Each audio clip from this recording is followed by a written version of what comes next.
मी big boss घेण्याचं कारण तुम्हाला सांगतो. बिग बॉस सीझन 2 साठी सुद्धा मला विचारलं होतं. त्यावेळी मी नाही म्हणून सांगितलं होतं. मला आवडत नव्हतं ते, की मी नाही करणार आणि त्यावेळी माझं माझं आपलं मला अभिनय करायचा आहे, मला यात यायचं नाही. पण जेव्हा ही घटना घडली, की जेव्हा मला सीरियल मधून काढून टाकलं, त्यावेळी एक झालं होतं, की मी जिंकलो हे सगळं ठीक आहे, की मी त्यातून उभा राहिलो. अख्खा महाराष्ट्र माझ्या पाठीशी उभा राहिला.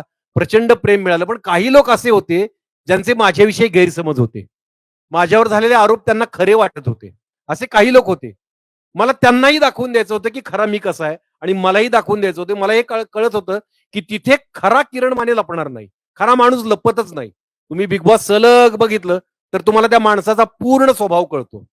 आणि मी ठरवलं, की आपण जायचं आणि खरं वागायचं तिथे. मनापासून जे स्वतःला वाटते ते वागायचं. मी काय आहे माझ्याविषयी गैरसमज असणाऱ्यांना पण कळेल.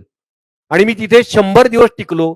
माझं वय त्यावेळी 52 वर्ष होतं आणि सगळे जे इतर स्पर्धक होते ते 25शीतले ते 28शीतले होते आणि ते असे तगडे बॉडी बिल्डर वगैरे होते.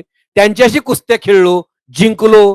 त्या कुस्त्यात जिंकलो, त्यांना धोबी पछाड टाकली आणि अक्षरशः सातारी भाषा प्रचंड गाजली माझी तिथली.